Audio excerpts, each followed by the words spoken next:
Please rise. Ya la la la la la la. Ya la la la la la la la la la. Ya la la la la la la. Ya la la la la la la la la la. Ya la la la la la la la la. Ya la la la la la la la la la. Ya la la la la la la la la. Hine ma tovu ma naim, shevet achim gam yachad. Hine ma tovu ma naim, shevet achim gam yachad. Please be seated. Chag Sameach. Chag Sameach. How lovely to see all of you here in our celebration of Shavuot and our recognition of the accomplishments of our wonderful 5782 confirmation class. As our service begins, just a few reminders. Please, please, please, if you have a cell phone, really, I mean it, I beg you. We just had a service where the same person's cell phone kept going off. Take a moment just to check and make sure that your cell phone is off so as not to be that person. Also, please take a look around the room and identify where the exits are. There's one up here where the harp is, two on the sides, one in the back, and one all the way back in the social hall. It's good practice wherever you go just to make sure you pay attention to where the exits are. And please, we all play a part in security. If you see something strange, please let our ushers or our receptionist or our guard know. I am Rabbi Penkin. I'm Cantor Wally, Shackett Briskin. And we are joined by Melissa Pescatori, our religious school director, and our wonderful class. And you are in store for a wonderful, wonderful service this evening.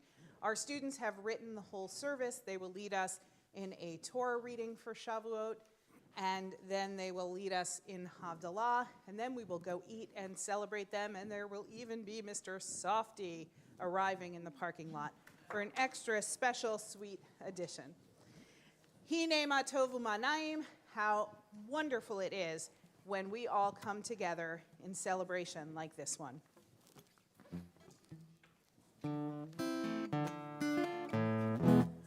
Hine ma tovu ma naim, shevet achim gam yachad. Hine ma tovu ma naim, shevet achim gam yachad. Hine ma tov, hine ma tov. La la la la la la la la la. Hine ma tov, hine ma tov. La la la la la la la la la.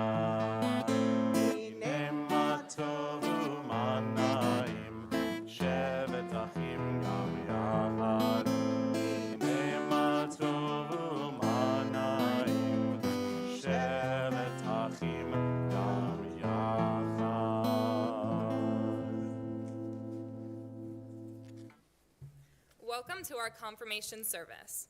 As we gather this evening to celebrate Shavuot, I would like to first give a special thank you to Rabbi Penkin, Cantor Wally, Mrs. Pescatori, and all of the other amazing religious school teachers who have guided us through our years of Hebrew school. I would also like to thank all of our friends and family here with us today who have come to celebrate and show their support. Confirmation is held on the holiday of Shavuot, which commemorates the giving of the Torah on Mount Sinai. This year we have been studying the Ten Commandments and have been learning how to apply them to not only present day, but also to our individual lives in order to become better people and live a fulfilled existence. As part of the confirmation class, we have experienced exciting events such as the eye-opening trip to Washington, D.C., discussed our various beliefs on Judaism, and so much more. We have also worked hard to put together the service and are excited to embark on this new chapter of our Jewish lives.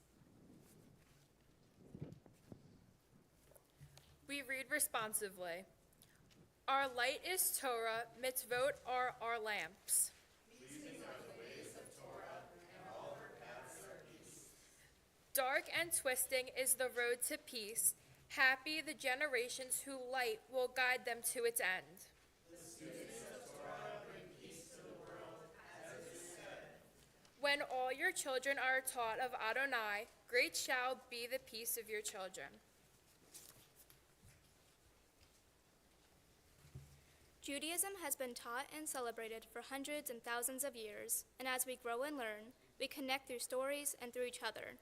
While the practice of Judaism is quite old, it is ever evolving. It is dynamic and accepting, and it is close-knit.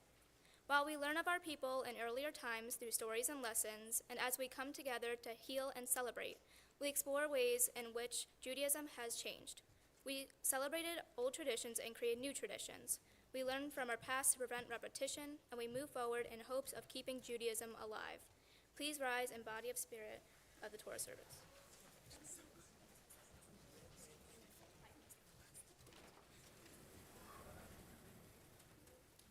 Ki mitzion tetzei Torah, Ki mitzion tetzei Torah, Udvar Adonai mirushalayim, Baruch shenatan Torah, Torah, Baruch shenatan Torah, Torah, le'amo Yisrael b'kedushato. Shema Yisrael Adonai Eloheinu Adonai Echad Echad Eloheinu Gadol Adonenu Kadosh Shemo.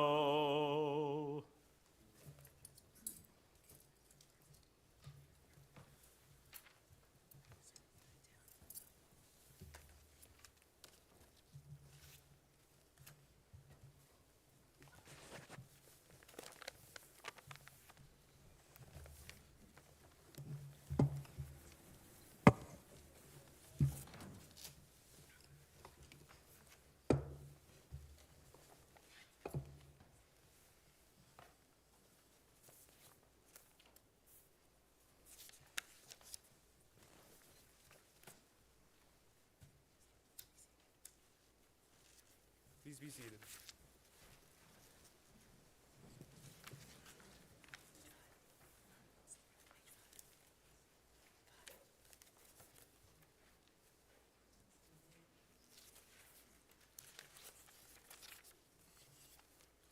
The Ten Commandments, or in Hebrew, Asarit Hadibrot, the 10 statements, were communicated by God to the people of Israel at Mount Sinai, 50 days after the exodus from Egypt. God gave 2 tablets carved in stone to Moses to bring to the people. When Moses came down the mountain to find the people worshiping a golden calf, he smashed the tablets, punished them, and returned to the top of Mount Sinai, again where he received a second set of tablets, which were subsequently placed in the Ark of the Covenant. Today we carry them in our minds and our hearts, acting as holy containers through which the commandments are taught. They now live through us, as though standing at Sinai once again, we stand for the reading of the 10 Commandments, connected ourselves to our ancestors as they stood Sinai years ago. Please rise in body or spirit.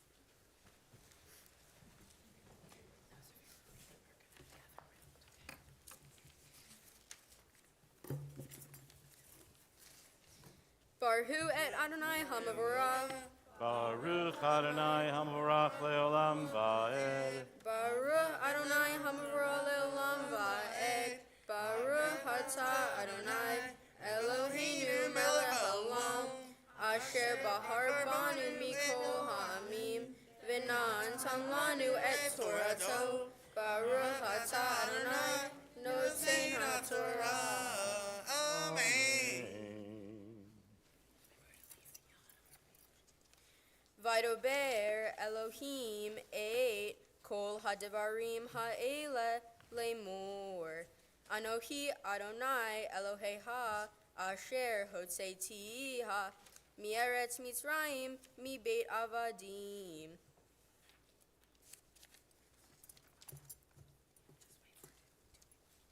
The eternal God spoke all these words, saying, I, the Eternal, am your God, who led you out of the land of Egypt, out of the house of bondage.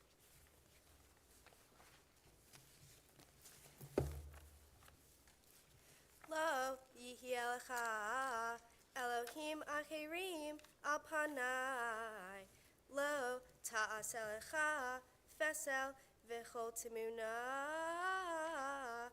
asher bashamayim mimal va'asher ba'aretz mitachat va'asher ba'mayim mitachat la'aretz.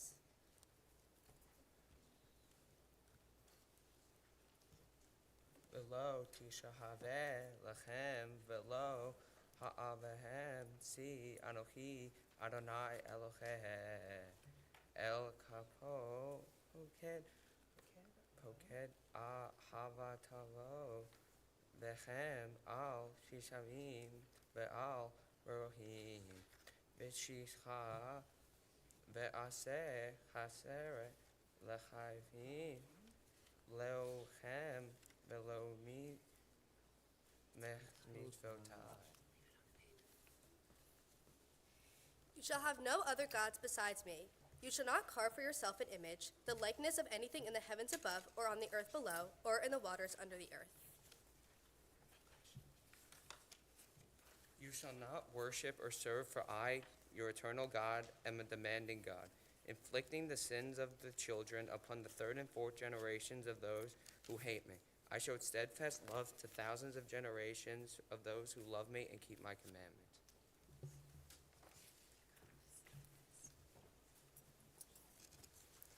Lo tisa et shem Adonai Elohecha lashav ki lo yanakeh Adonai et asher yisa et shemo lashav.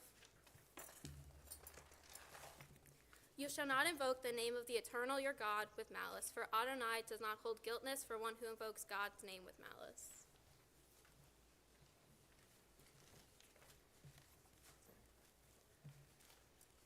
Zahor et Yom HaShabbat lekadesho, Sheshet Yamim ta'avod, ve'asita chomelatecha, ve'yom HaShavi'i Shabbat l'Adonai Elohecha, lo ta'aseh chomelecha, ata uvin ha'uvitecha, avdecha va'amitecha, uvhemtecha, v'gerecha asher bisharecha.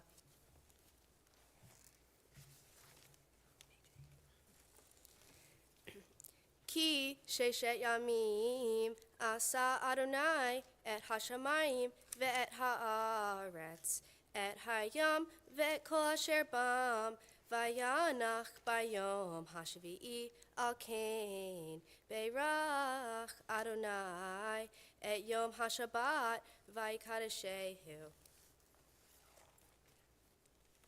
Remember the Sabbath day and keep it holy. 6 days shall you labor and do all your work, but the seventh day is the Sabbath of Adonai your God. You shall do no work, you, your son or your daughter, your servants, your domestic animals, or the stranger in your community. For in 6 days Adonai made heaven and earth, the sea and all that is in them. Then God rested on the seventh day. Therefore Adonai blessed the Sabbath day and called it holy.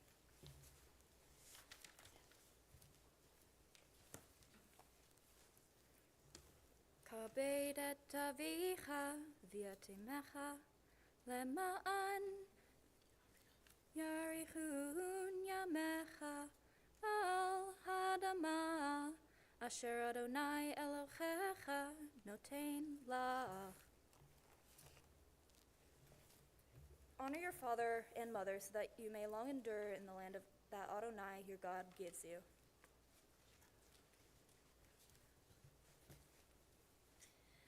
Lo tirtsa, lo tinav, lo tignov, lo ta'anet v'reyaha eid shaker. You shall not murder, you shall not commit adultery, you shall not steal, you shall not bear false witness against your neighbor.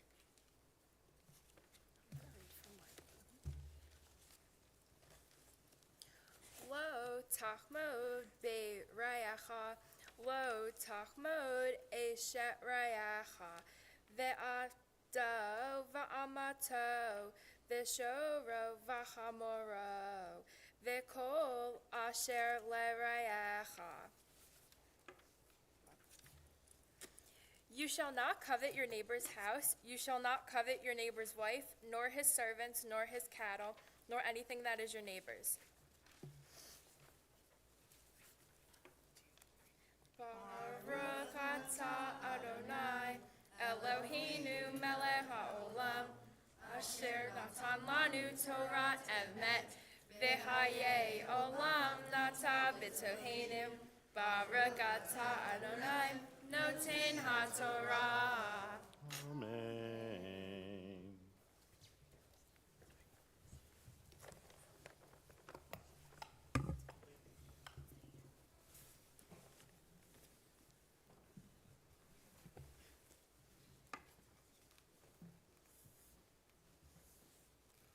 Please be seated.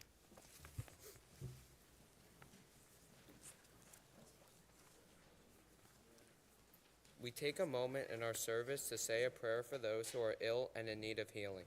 We remember all of those who have been afflicted with COVID-19, and we pray that they will know a very complete and speedy recovery. We hold in our hearts all the victims of war and violence, and especially consider the suffering of the people of Ukraine. We hold in our hearts all the medical professionals in the hospitals and ambulances and offices and all places where healing happens, and we pray that they remain strong and healthy to be able to do their holy work.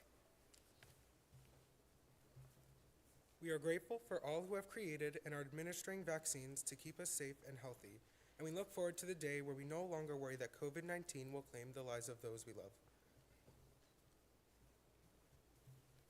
Throughout the pandemic, so many have faced health challenges unrelated to COVID-19, sometimes separated from family, healing alone in hospitals without family to support them.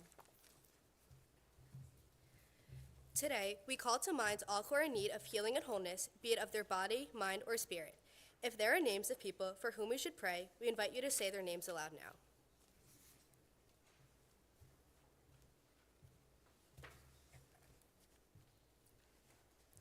May the one who makes healing possible bring a full and speedy recovery to those who are ill. May their doctors and nurses be guided in good health, strength, and wisdom, and may those who care for them find the strength to support them in their time of need.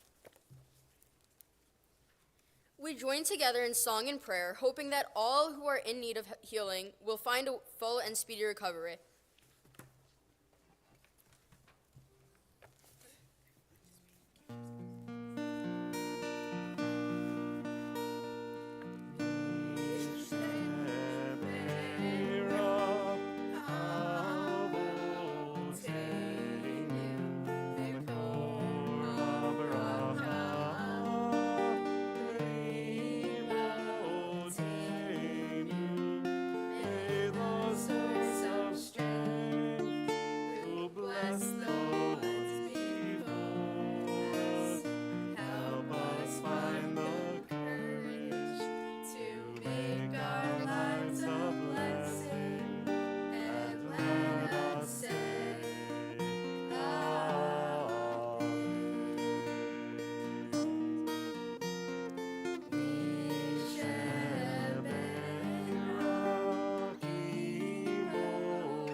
Please rise as we return the Torah to the Ark.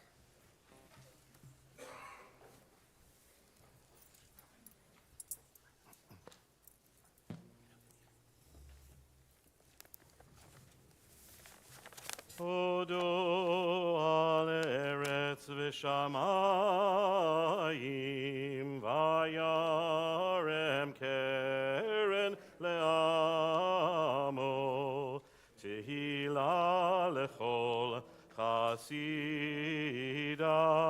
לבני ישראל עם קרובו הללויה הללויה עץ חיים היא למחזיקים בה ותומכיה מאושר דרכיה דרכי נועם וכל נתיבותיה שלום השיבנו אדוני אליך ונשובה חדש חדש ימינו חדש ימינו כקדם.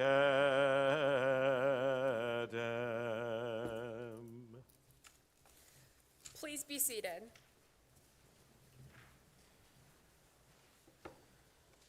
The story of Ruth from Moab is one of the most beautiful in all our literature. It describes the friendship, the love, and the devotion of two women, Ruth and Naomi. It praises loyalty, loyalty to one's family and to one's people. This loyalty plants in human beings the seeds of confidence and faith in each other. And out of the seed of loyalty in human beings to each other grows the sturdy loyalty of humankind to God. The book of Ruth is read in the synagogue during the festival of Shavuot, which celebrates the ingathering of the first fruits of the harvest. It recalls the ancient days of our people on the soil of Israel. In the end, it tells how David, the ideal king of Israel, was descended from Ruth, the Moabite woman, who chose to convert to the faith of the Israelites. Baruch atah Adonai Eloheinu melech haolam asher bachar b'nvi'im tovim v'rasa v'divreihem hane'emarim be'emet Baruch atah Adonai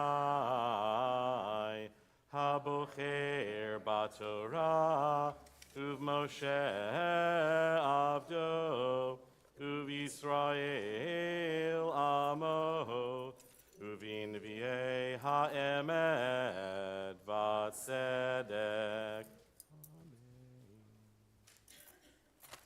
Vayehi b'mei shafot hashofatim vayehi ra'av ba'aretz Vayelech ish mi beit lechem Yehuda lagur bisdei Moav hu v'ishto ushne banav.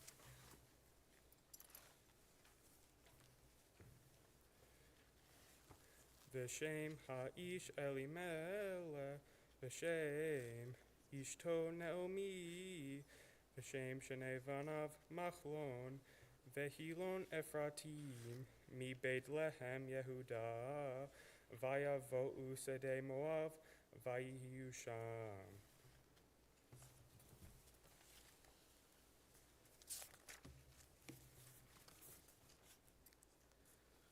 Vayamot Elimelech ish Naomi, vatishaer hi ushne vanecha.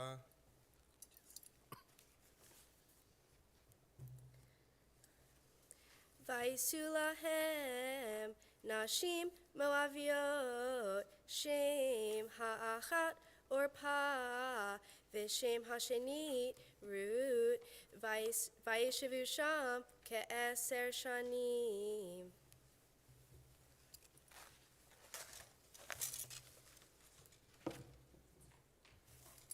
came to pass in the days when the judges judged that there was a famine in the land. A certain man of Bethlehem in Judah took his wife and 2 sons to live in the land of Moab.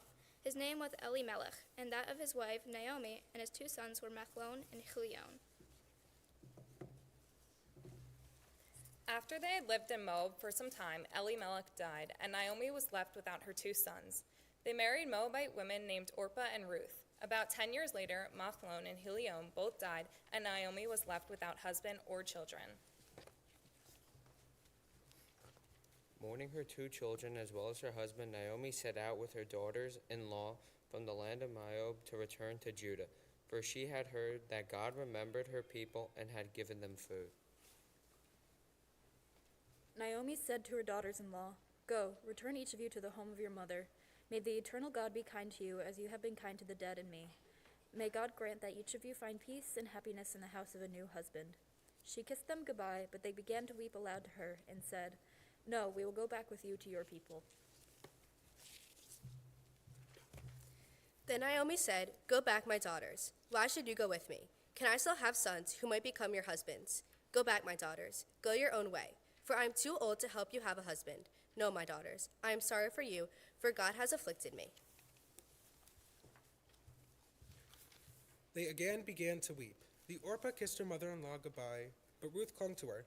Naomi said, "See, your sister-in-law is going back to her own people and to her own gods. Go along with her." But Ruth answered, Entreat me not to leave you and to return from following after you. For where you go, I will go, and where you lodge, I will lodge. Your people shall be my people, and your God, my God. Where you die, I will die, and there I will be buried. The eternal God do so to me if anything but death parts you and me. So Ruth and Naomi returned to Judah. There, Naomi's kinsman Boaz married Ruth. In time, God gave them a son. The woman of the town said to Naomi, "Blessed be God, who has not left you at this time without a near relative, and may his name be famous in Israel." Naomi took the child in her arms, and she became its nurse. The woman in the neighborhood said, "Naomi has a grandson." They named him Obed. He became the father of Jesse, who was the father of David, because the great King David was descended from Ruth and Boaz. The story of his ancestry is read at this festival time.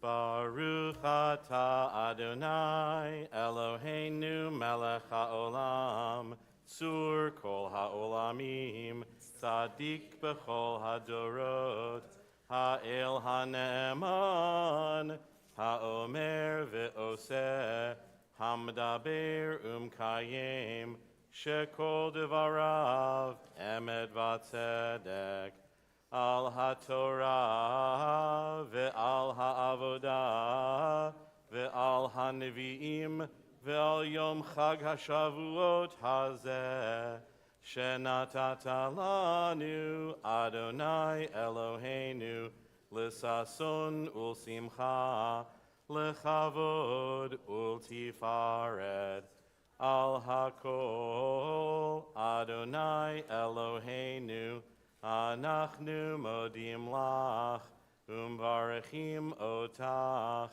yitbarach shimcha b'fi chol chai, tamid leolam va'ed. Baruch atah Adonai, mekadesh Yisrael v'hazmanim. Each of us has a name given by the source of life and given by our parents. Each of us has a name given by our stature and our smile and given by what we wear. Each of us has a name given by the mountains and given by our walls. Each of us has a name given by the stars and given by our neighbors. Each of us has a name given by our sins and given by our longings. Each of us has a name given by our enemies and given by our love. Each of us has a name given by our celebrations and given by our work. Each of us has a name given by the seasons and given by our blindness. Each of us has a name given by the sea and given by death. Tonight, we remember those who we loved, who are not here physically with us, but are certainly here in memory and in love.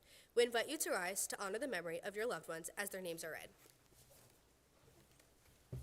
Tonight we take a moment to remember those who are not here to celebrate with us, though they are certainly here in memory and in love.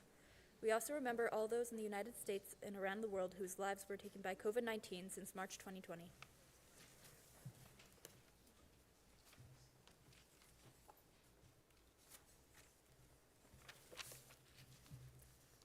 Edward Easer, Ronna Brill, Jeffrey Brill, Barry Marcus, Jaime Blufarb, Frank R. Wall, Henry Stamp, Stephen Bloomberg, Eric Stamp, Jerry Geller, Ann Geller. Nancy Milbroad, Phyllis Schloss, Brian Mulvihill, John McCarthy, Maureen Schmid, Lillian Dubester, Jerome Dubester, Joanne Dubester Dinez, Minnie Dubester Blank, Hetty Naschler, Louis Kirsch, Billy Silvermitz, Glenn S. Cohen. Please rise for the Mourners College. Yitgadal v'yitgadash shemei Rabba, be'alma divrach hirutei v'yamlich malchutei, v'chayechon u'vyomechon u'v'chaye dechol beit Yisrael, ba'gala u'v'zman kari v'imru amen. Yehe shemei Rabba mevarach le'alam u'lalmei almaya.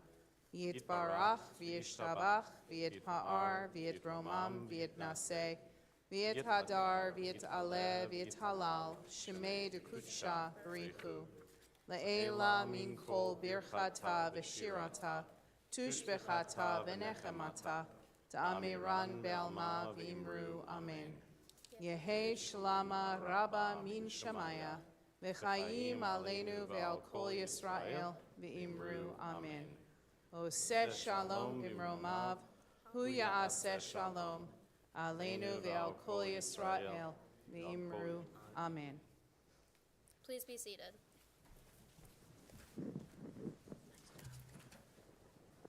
Tonight our class has chosen to explore how Judaism has changed over time. Being a Jew means we have a strong understanding of what it means to be Jewish and how our religion became what it is today. Judaism is still changing, so we have decided to talk about B'nai Mitzvah, food, holidays, celebration of life, community, movements, and the view of God, how it can evolve and change in Judaism over time.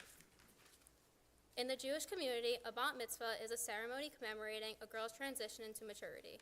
Bat mitzvah used to be a short ritual that included a blessing from the child's father. Bat mitzvah is now a lengthy service that includes Torah reading, speeches, being the congregation in prayer, and a celebration at the conclusion. It is until recently that bat mitzvah became an option for women. It began as a ritual for boys, which is now known as a bar mitzvah. The modern bar mitzvah ceremony developed between the 6th and the 12th century. Before the bar mitzvah was introduced, women could not read from the Torah. If there was a male in the room, the male would have to fulfill the mitzvah of reading the Torah, leaving the woman the ritual of taking care of the kids and making sure everything at home was just in order. This all changed, though, on March 18, 1922. When Judith Kaplan, being 12 years old, became the first American to celebrate bat mitzvah. Rabbi Mordecai Kaplan, the founder of Reconstructionist Judaism, had a daughter named Judith. Rabbi Kaplan arranged for his daughter to read Torah at his synagogue, the Society for the Advancement of Judaism, on a Shabbat morning, believing that girls should have the same religious opportunities as their brothers. After the traditional Torah service, Judith Kaplan read a passage in Hebrew and English from the printed Husmash, the first 5 books of the Bible. Rather than reading from the Torah scroll as most current bat mitzvah do today, when we look back at the first bat mitzvah, we see how women's roles have evolved in Judaism, and how many new paths to participation in Jewish life and spirituality have grown in the 100 years since Judith Kaplan became a bat mitzvah.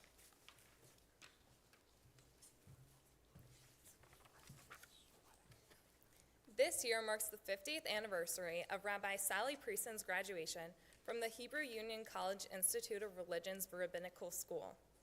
While this may seem conventional to us nowadays, in 1972 it was anything but ordinary. In fact, Priestson was the first woman in the United States to be ordained as a rabbi. With such an influential figure leading the way, in the decades since, over 1,000 women have followed in her footsteps and become rabbis. But this was no easy task.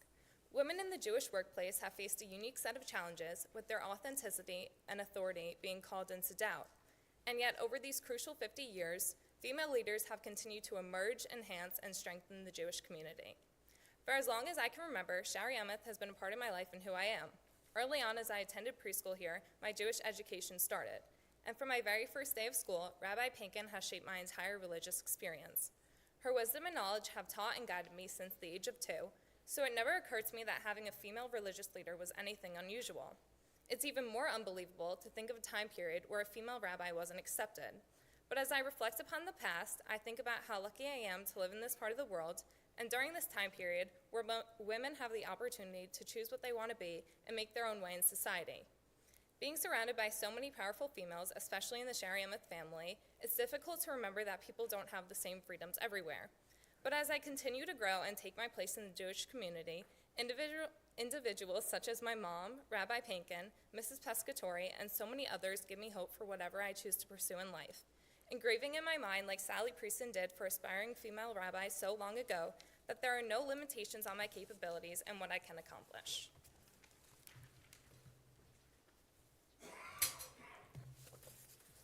Ever since the pandemic began, Judaism had to evolve to support it.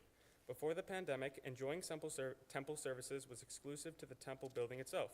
But when we were in lockdown, there was no way to go to the temple at all.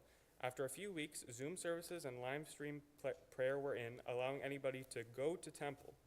After COVID restrictions eased, people went back to going to temple physically, but interestingly, many people are still logging on to the virtual services. As such, it looks like virtual services will never go away, probably for the better. It took a lot to go from being together in person to creating a synagogue online. The schools had to teach on Zoom, lifelong learning classes, book groups, and social opportunities continued online. Sisterhood hosted dinners where everyone picked up a meal at temple and then ate together on Zoom. Services moved outdoors and we saw more food trucks at temple events. The pandemic was difficult, but it opened up new ways for people to participate, and now, even when we have returned to the building, we continue offering hybrid opportunities, and we now welcome members to participate from remote places like Arizona, Florida, and New York City. We may not have expected this change, but technology in many ways enhanced people's connection to Judaism, especially busy people, by allowing them more convenient ways to participate in Jewish life.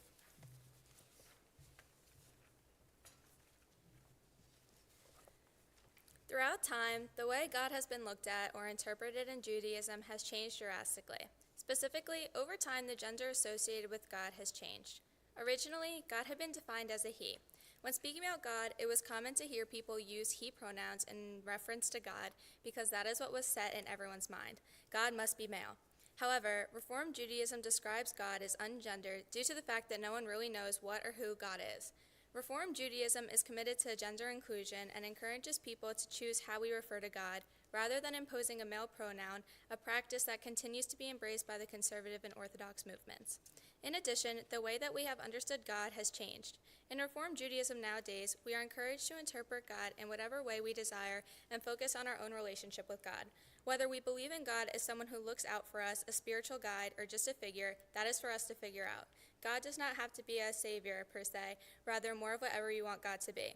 The question, who is God, is used to help strengthen one's relationship with God and have God coexist with us rather than be our superior.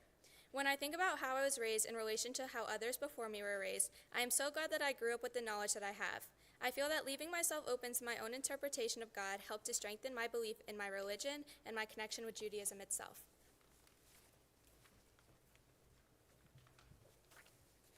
For as long as Judaism has been around, anti-Semitism has been right beside it. Even in ancient times, people held hatred and prejudice towards the Jewish people. Those prejudices are in our holidays, in the news, and in stereotypes about Jewish people. When you think about a generic Jewish man, you'll probably think of someone with dark hair and dark eyes who has a big nose. The reality is that Jewish people come in all different shapes and sizes, no matter what people will say. Anti-Semitism has shaped how we think of people, which people should never listen to, and because not everybody is the same. People tend to fear what they do not know, and to lessen that fear, they try to make themselves above the unknown. An abundance of hatred stems from the lack of information and ignorance. Sadly, though, Judaism changes and evolves, and anti-Semitism still hasn't changed that much either. There will likely never be an end to anti-Semitism, but now that we have more of a voice with the internet reaching people globally, we are able to spread more education, information, and awareness. With this awareness, more people are able to see that the Jewish religion isn't so different and horrible as they think. The Holocaust shaped the world, but it had the greatest impact on Jewish people and Jewish religion. This is because it unified all the Jewish people around the world as they began to reimagine their lives leading a few years later to a vote in the United Nations that would change Judaism forever. The Jewish homeland, the land of Israel, came to life, a place where the Jewish people could experience protection from anti-Semitism they experienced around the world. But it mostly changed the way we Jewish people thought of our own religion with God and the Bible. It shaped us as people with a yearning for peace and a stronger bond with each other. Israel allowed us to become not just people, but a nation as well. So all in all, the Holocaust and the response to anti-Semitism shaped us Jews and united us more than ever before.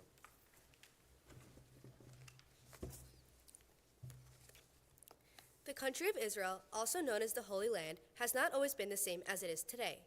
Unlike the early days of Israeli independence, there is no longer an overall Zionist perspective by Israeli Jews. Like all nation states as they develop, Israeli citizens now have many diverse views on national questions. Some support the peace process, others do not. Some believe that the government should be guided by religious law, while others feel that religion and government should remain separate. Some believe that there should be a two-state solution allowing Palestinians to have their own state next to Israel, while others believe that Israel should never turn over land to the Palestinians. These questions cause Israel to grow and change as time goes on. Israel was established as an independent nation state in 1948 after being under British control since the 1920s. From 1948 up to the present, there has been conflict with both the Palestinians living in Israel and with neighboring nations who question Israel's right to exist. Although Reform Judaism in Israel only constitutes 2% of the Jewish population, its influence is growing, especially among secular Jews. Some Reform Jews have returned to the idea of kibbutzim, which was more popular in the 1950s in Israel. The Reform Jewish community in Israel and the U.S. recognizes the idea for a modern Israeli state, unlike some extreme Orthodox sects who do not recognize the state of Israel. Reform Jews in Israel appear to have a more tolerant, progressive view towards the Israeli Arab population and question the establishment of Jewish settlements in the West Bank and Gaza. The growth of Reform Judaism has challenged the idea that Orthodoxy should guide life in Israel and that Orthodox Judaism is the only true Judaism. The Reform movement has raised up the idea that there is more than one way of being Jewish in Israel, which is a new way to think about Judaism and part of the evolution of what it means to have a Jewish state that is home to all Jews, not just some Jews.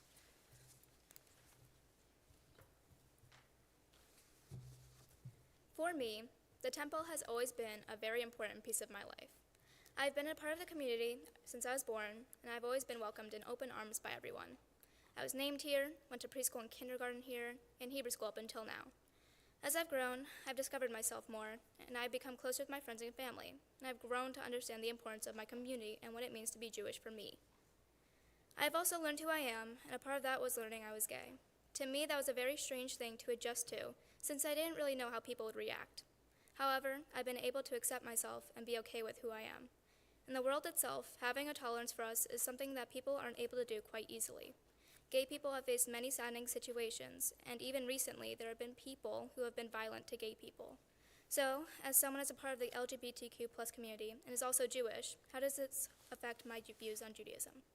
I think the Reformed Jewish community has been trying to make an attempt to welcome more diverse groups of people, whether it's because of the color of their skin, who they love, where they're from, no matter the background of a person, there's been an attempt to accept more people, and that's a major improvement. According to the Human Rights Campaign, as early as 1977, the Central Conference of American Rabbis passed a resolution that called for legislation which decriminalizes homosexual acts between consenting adults and prohibits discrimination against them as a person.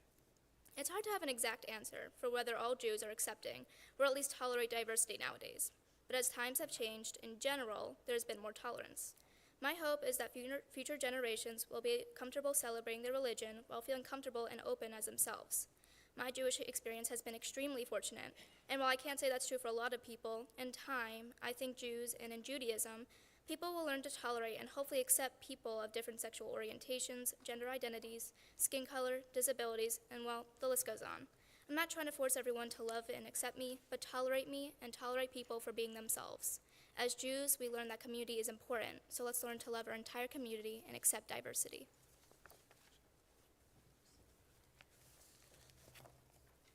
My involvement as a part of the community at Temple Sheriamith has been a continuous part of my life.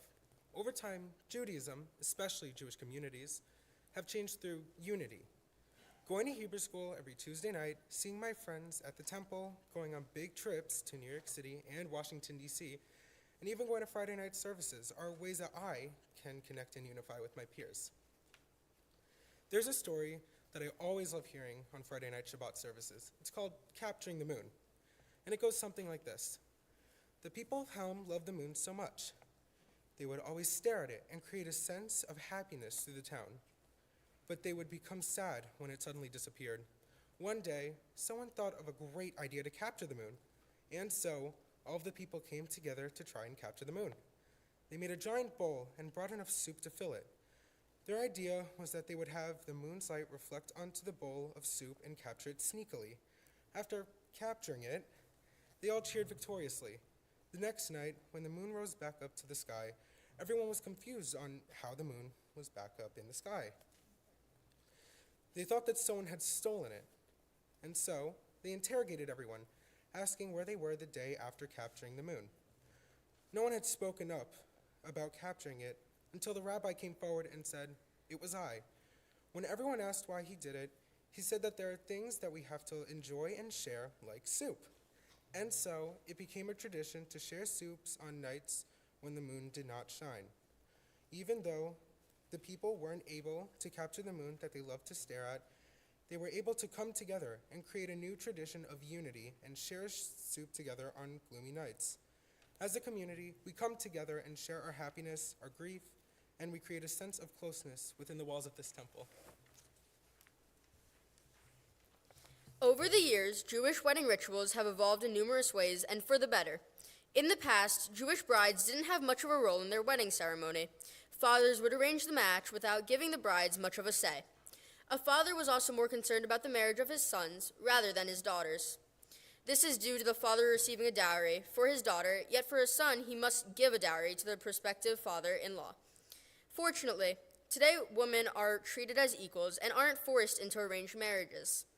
Another change was from a single ring to a double ring ceremony. Originally, the groom would present his bride with a ring to show that she is his. Now, both the bride and the groom exchange rings along with vows to show their love and equality within the marriage. Overall, Jewish rituals have been changing in order to honor the equality of women in a more modern world. Holidays in the Jewish religion have changed a lot over time. For example, Hanukkah has always been celebrated holiday, but for the 20th century it wasn't celebrated as much. Hanukkah was considered a minor holiday for a while. Now it is highly celebrated, with cities doing major candle lightings and families giving gifts and celebrating with their families. Previous to the 20th century, it wasn't celebrated like how it is today. We also now have traditions of being creative around holidays. Think about some new traditions we incorporate into our celebration of Passover.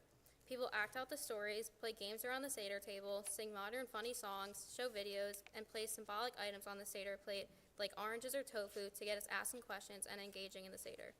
People who live apart even gather now on Zoom to help celebrate holidays. These changes and additions help to keep our holidays meaningful, relevant, and personal, and it is interesting to consider what holidays will look like in another 100 years. Food plays a big part in Jewish culture and has changed over time.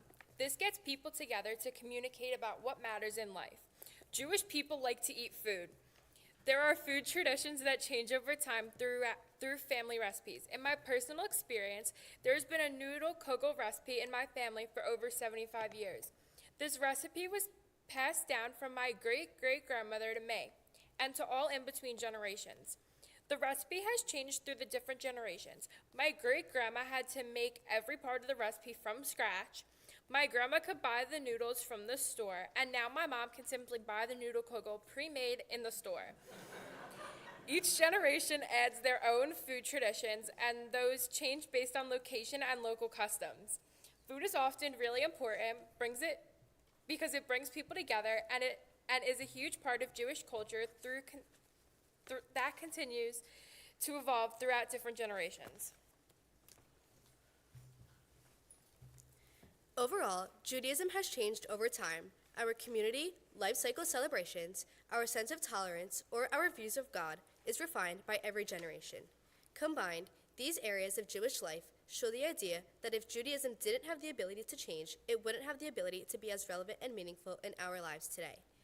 Each and every one of us is Jewish in our own way, and that stems from the different traditions and experiences our ancestors have passed down in the Jewish community over the years.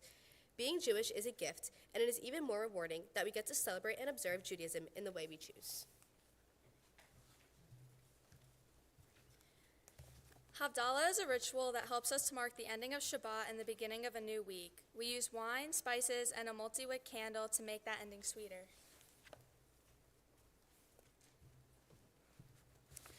Tonight we mark the end of our confirmation year, recognizing that we have reached the next milestone in our formal Jewish education. Though it was not what we expected, we made it, and we continue our path knowing that we will always keep learning as Jews. We will be able to continue our studies here at Temple Shari Emeth in the 11th and 12th grade program. We will be able to take Jewish studies in college and visit Israel and Birthright. Synagogues and Jewish communities will always offer us opportunities to study Torah and expand our Jewish knowledge. Today we mark the accomplishment of confirmation as the next door to Jewish learning opens for us. It is a sweet moment filled with pride and joy as well as anticipation for what lies ahead. And so we join together in Havdalah, bringing sweetness to this very special moment. Please join us with singing.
la la la la la.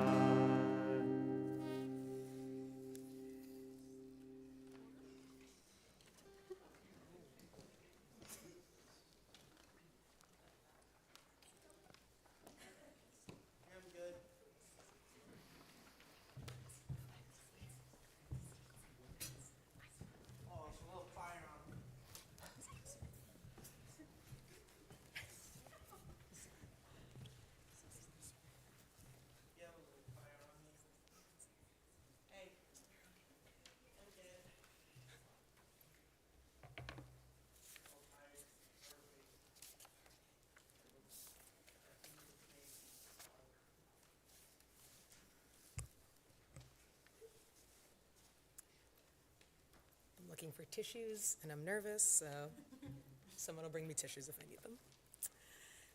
It's a little surreal that this class is here on the bima.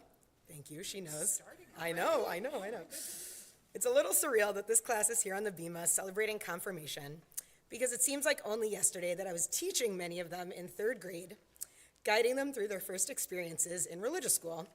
In fact, I have a picture that they made me as 8 and 9-year-olds that hangs on the bulletin board in my office. Oh my goodness, it's true. Signed by my last class, it says right here, before you became principal. I taught many of their older siblings, which is why the rabbi still likes to call me Mrs. Q occasionally. If you want to hear that story, come find me after services and I'll tell you. And I've been blessed to get to know their wonderful families over the years because of their meaningful involvement in temple life. This class's journey at Temple Shari Emeth has mirrored my own journey in the religious school, and it's been a privilege to watch the maturation of these students as they've developed their Jewish identities, become thoughtful young adults, and come into their own as individuals. They have always been a fun-loving, energetic, and talkative group with strong opinions that they're not afraid to share. But this year I got to see a different side of them as I stepped in to teach several weeks of confirmation class during the year. Don't get me wrong, we did a lot of laughing together, especially when we baked challah, talking about remembering and observing Shabbat, the week we talked about the 7th commandment, do not commit adultery, when they shared their collages of the things that they covet for the 10th commandment, and every week when they excitedly did the rundown of the commandments we've learned up until that point. But in between our giggling, we had deep discussions about the relevance of the commandments in their lives today. They asked insightful questions and debated the applications of these laws, and they considered how these laws hold us accountable and help us think about the people we want to be in the future. This maturity and thoughtfulness has been on full display tonight with their powerful and moving Devar Torah about how Judaism has changed over time. During rehearsals, I was moved to tears, listening to how deeply they've been inspired by different aspects of Judaism and by the fearlessness they've shown when speaking from the heart and displaying their authentic selves for all of us to see. This has been a theme of the year with this class, as they've continually pushed themselves outside their comfort zones and dived into new experiences. We were all deeply disappointed when our trip to the Religious Action Center of Reform Judaism, also known as the RAC, was canceled, but many of the students signed up for our replacement trip to Washington, D.C., where our 10th through 12th graders got to live their Judaism outside the walls of the temple, bond with each other and other Jewish teens from our partner congregation, and participate in a powerful day of learning with the RAC. I had a lot of nerves about this new experience, but as soon as we got on the bus, I remembered why I loved traveling with our teens so much, and I was wowed by the fast friendships they made across the 2 congregations and across grades. It was a privilege to hear their thoughts during our discussions about our activities and to witness their active and thoughtful participation during the RAC programming, especially when they called their congressional representatives to advocate for social issues they care deeply about, and to hear their excitement after the trip when they got calls back from Cory Booker's office the next week. During our closing circle at the end of the trip, they shared how they felt a sense of community, connection, and inspiration from the trip, and I reflected on how thankful I was to have this experience with them after so much uncertainty.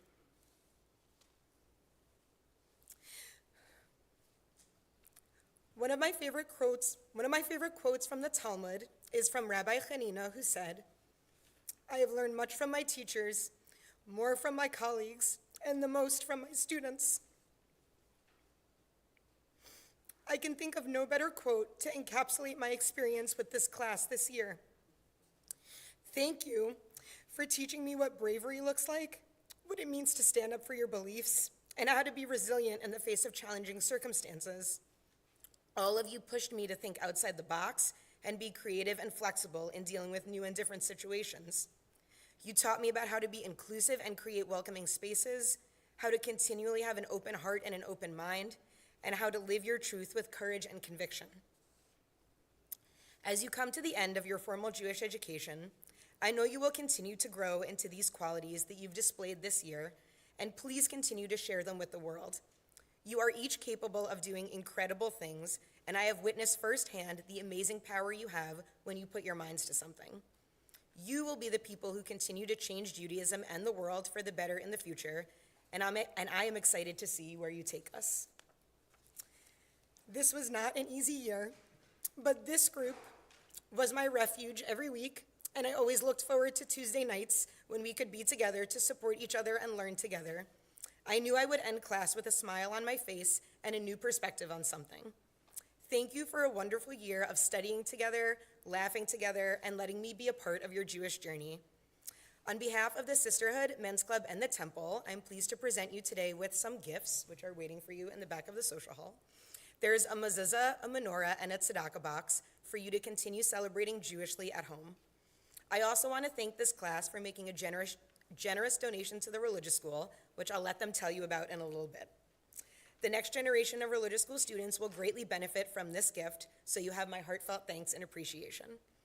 Mazel tov to the confirmation class of 2022 and to your wonderful families on reaching this milestone in your Jewish education, and I cannot wait to see what you accomplish next. I also have the honor tonight of presenting the Dr. Milton R. Gross Memorial Confirmation Class Award. Milton and Evelyn Gross were longtime Temple members and were involved with the formation of the religious school. The family of Dr. Milton Gross established this award to honor his love of Jewish education and support the future of Jewish youth in our congregation. Confirmation students are asked to write an essay on a chosen topic, and the family recognizes one outstanding confirmation student each year with a $500 Israel bond. This year, the topic was, What Makes a Jew Jewish? And the winner of this year's Milton Gross Confirmation Class Award is Rachel Wall.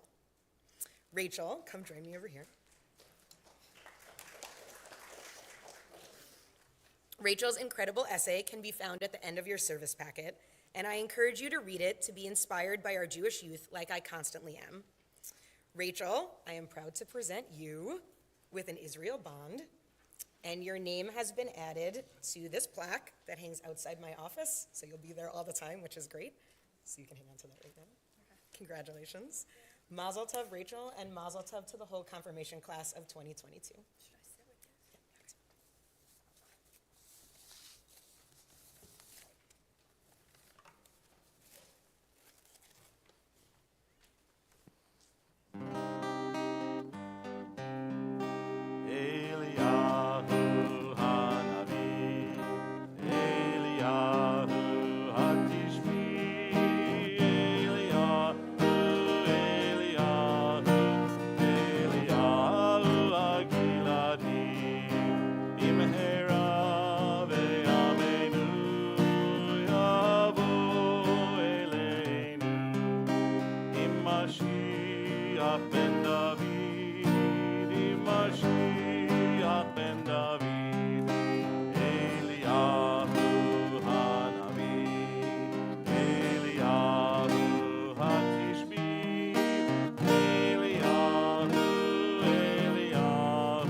It is so wonderful to have all our friends and family gathered with us to celebrate this special moment, which is an important accomplishment for us as young Jews.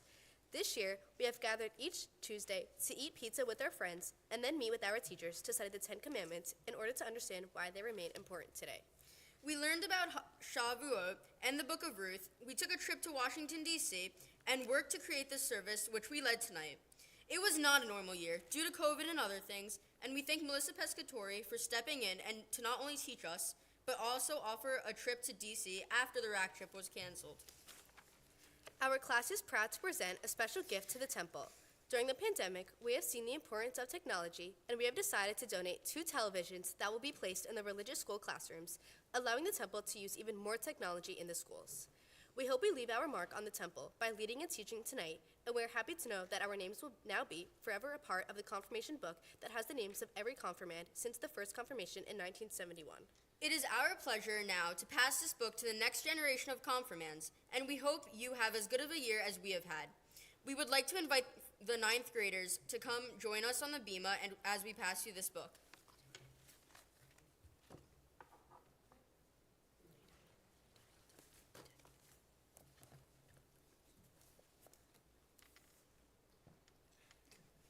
Hello, ninth graders. Hello, ninth graders. I know. I've seen it before. Next year, your names will go in this book, just like the names of the class of 2022. It all started with Susan Kamen in 1970. Look at where we are today. Thank you again for joining us for this celebration. Chag Sameach. Thank you, you two. All right, I'm going to try to outdo Melissa Pescatori and save my tears for, I don't know, maybe 15 seconds in. One of my favorite pieces was written by Robert Fulghum, and it is entitled, Everything I Need to Know I Learned in Kindergarten. Many of you may have read this. He says, most of what I really need to know about how to live, I learned in kindergarten, what to do and how to be. Wisdom was not at the top of the graduate school mountain, but there in the sandpile at Sunday school. These are the things I learned. Share everything, play fair, don't hit people, put things back where you found them, clean up your own mess, don't take things that aren't yours, say you're sorry when you hurt somebody, wash your hands before you eat, flush, warm cookies and cold milk are good for you, live a balanced life, learn some and think some, and draw and paint and sing and dance and play and work every day some. Take a nap every afternoon. When you go out into the world, watch out for traffic, hold hands and stick together, be aware of wonder. Now, I know that you all learned this, and that some of you even learned this here in preschool at Temple Shariamath.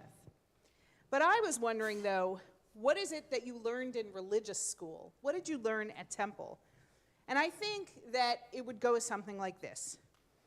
Be open to the possibility of God, to something greater than yourself in the universe, and cultivate your spirit of awe and wonder. Don't idolize the wrong things and value things that really aren't very important. Be careful with your words because words can cause serious harm. Be good to your parents. I'm going to repeat that one. Be good to your parents and your grandparents. Make Shabbat for yourself to renew each week. Take time to care for you. Challah and a glass of grape juice is a great way to celebrate almost any special moment. Don't steal or murder or harm others intentionally. Be loyal and trustworthy. Don't lie. Don't spend your life focused on what you don't have, but count the blessings of what you do have. Be more curious than judgmental, and if something bothers you, don't do it to somebody else. Remember, most importantly, that everybody is created in the image of God, and treat them accordingly. Remember that you have a powerful voice, and never be afraid to speak up. Remember that you are a blessing, and that you have blessings to give others. Be generous with your blessings, and share them with the world around you. Remember, most importantly, that each of you is God's partner, that God needs you, and that you should do everything you can to leave this world better than when you came into it. And remember that your rabbi and cantor and temple community love you deeply. Here I go. We are proud of you, and we will always be here for you. I am sorry that I wasn't able to be with you more this year. But I am proud to be with you now, to have learned from your teachings tonight, and to be able to excel at your maturity and wisdom.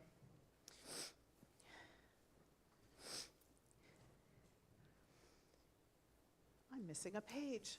Oh, I'm going to have to make it up. We have shared so much together over the years, both happy moments and sad ones. Some of you bring an end to a great era of older siblings having been confirmed before you, and you being the youngest in your families to take your place in this chain of tradition. Some of you are leading the way for younger siblings to stand here in a few more years. Some of you have grown. You certainly have grown a lot since preschool, and you have blossomed even more since your B'nai Mitzvah. It's nice to think back and know that some of you have traveled in Israel with me. Some of you have been participating in Yoshi. Some of you work in the religious school as madrichim, and some of you are Shabbat regulars. I am so proud of you and grateful for your parents for shepherding you to this special moment. You are bright, fun, intense, thoughtful, talented, kind, and nice to be around. And I thank your parents especially for being partners with TSE in raising the next generation of Jews and Jewish leaders. And so on one of the pages in your packet, I'd like to ask your parents to rise and to share a blessing with you.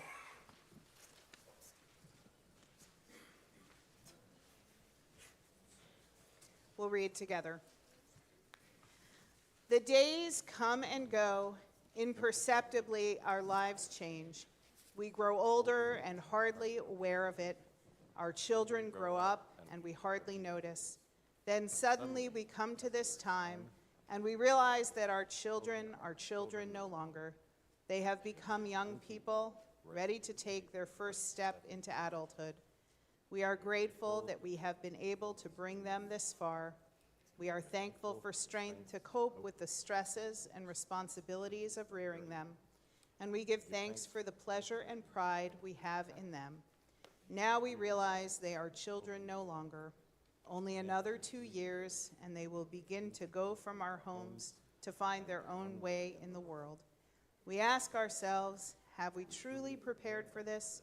Have we done enough, taught them enough? We are almost afraid to let them go. Yet it was for that we raised them, that they might grow up to take their places in the world. May they go from strength to strength in all that they do, and may they, as God's partner, find their sacred purpose in this world. And let us say, Amen. My friends, you have taught us so much this evening. I now ask you to rise where you are and to confirm your faith in Judaism, to seal this moment with the words that Jews have said since the beginning of Judaism. We join together in the Shema. Shema Yisrael, Adonai Eloheinu, Adonai Echad, Baruch Shem Kevod Malchuto Le'olam Va'ed. Our God and God of our parents and our siblings, in your holy Torah, we read this week the census of names of the people of Israel, each one of them a link in the chain of our people. Today, this congregation celebrates the strengthening of that chain of tradition as we celebrate confirmation with these motivated, brilliant, caring, and beautiful teens.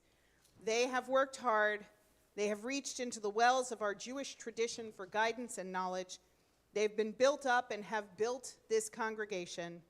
Their joy is in everything they do here, and we have all been blessed to have celebrated with them. Oh God, we ask that you continue to bless these young people who have embraced their Judaism and have been a light to their peers, to the students in our school, and to us all. Fill them with enthusiasm for the future and dedication to your people and your Torah. May their eyes always be filled with the brightness of Torah and their feet speed swiftly to do mitzvot. May they begin to see the world of their dreams, and may all those who love them take pride and joy in their growth of mind, body, and spirit.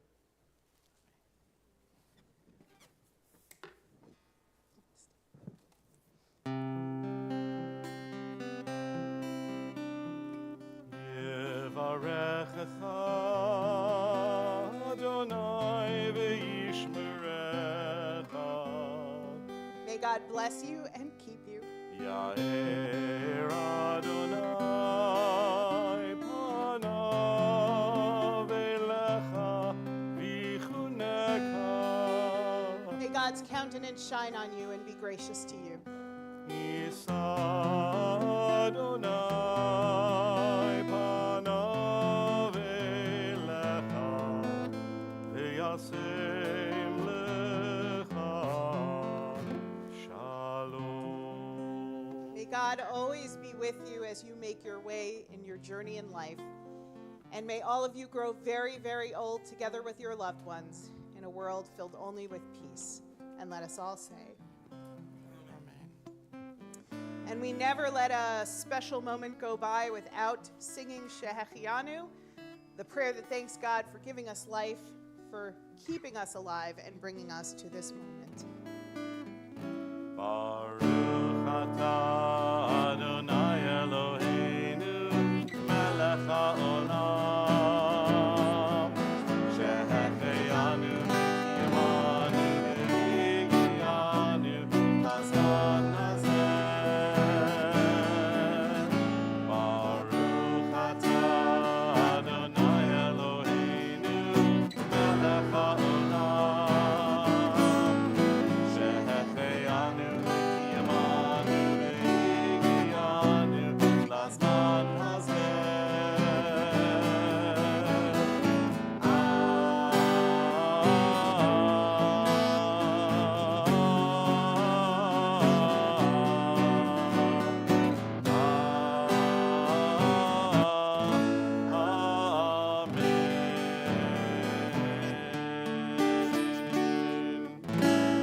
Siman tov, mazel tov, mazel tov, siman tov, siman tov, mazel tov, mazel tov, siman tov, siman tov, mazel tov, mazel tov, siman tov.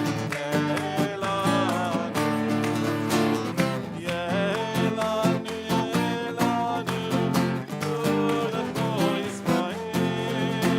Yehelanu, yehelanu, ulecho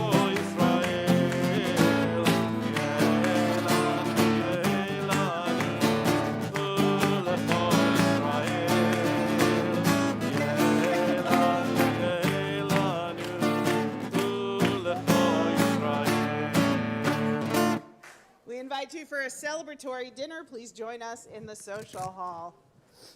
Want to do a motzi? Hamotzi lechem min haaretz. We give thanks to God for bread. Our voices rise in song together as our prayer is joyfully said. Baruch atah Adonai Eloheinu melech haolam hamotzi lechem min haaretz. V'te'ah